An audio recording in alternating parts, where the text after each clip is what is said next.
We began working immediately this summer to make sure that the disrespectful and discriminatory policies of our previous voter registrar, Dave Andrews, were not continued by our newest voter registrar, Winifred Souter.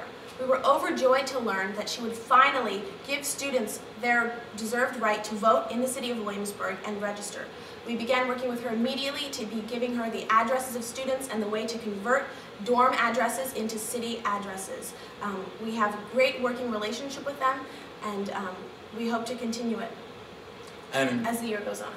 Yeah, and I mean, while we were working with Carol and Winifred in the registrar's office this summer, at the same time we were holding large conference calls with a number of senators like Devin Barber, Orlando Watson, Sarah Rojas, Walter McLean, as well as people from our executive like Dave Johnson and our Secretary of Public Affairs, Ryan Jackson, to plan essentially the largest voter registration drive that the city of Williamsburg has ever seen. We spent hours on these conference calls brainstorming ideas, some good, some bad, about how we can best make available the option for students to register to vote in Williamsburg if they so choose.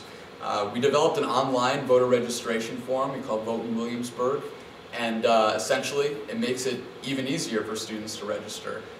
Because people oftentimes don't know their dormitory address, you simply can select your dorm and it'll look up your address for you. And this thing typically, while we were running it during freshman orientation, was taking 45 seconds to register someone to vote. And no pen work except just on the signature.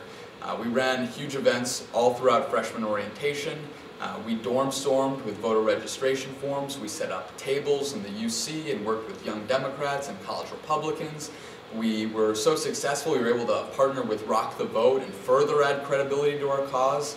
And now, in the final months of registration, before registration closes in light of the City Council election on April 7th, we're establishing a stationary voter registration zone in the Daily Grind that'll be open from 2 p.m. to 7 p.m. Monday through Friday, where you can just walk in. There'll be a student there from the Student Assembly set up with a laptop and a printer, and you say, hey, I'm interested in registering to vote, and they'll register you to vote.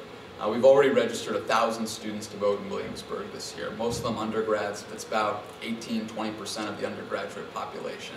And we're hoping to squeeze out another 17, well not 17, a full 1,700 students by the time the registration closes on April 7th. What's particularly exciting about the number of students that we're registering to vote is the fact that we're actually overloading the voting precinct that we vote in, Stryker. Already Stryker precinct, before we could even have the right to vote this summer, was already overloaded, larger than the Berkeley precinct by about 2,000 voters. Each precinct is supposed to hold about 3,000 voters. Berkeley has 2,000, Stryker had 4,000, and soon they're going to be pushing the upper cusp of 6,000, which means that City Council, by law, is going to have to create a new voting precinct. And now it's even more exciting than the fact that we've completely blown out the local precinct, is that state law has very specific attributes that need to be in place for places that will be voting precincts. You have to be very, very public, very accessible, large, all that sort of stuff.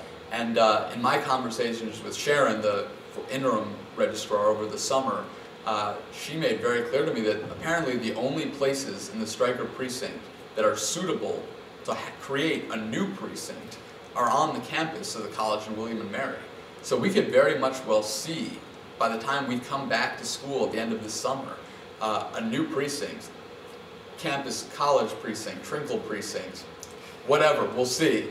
But I think that's pretty exciting that we've, created an entirely new voting precinct in Williamsburg, and I think it shows a lot about the electoral might of students and how much we care about these issues in Williamsburg.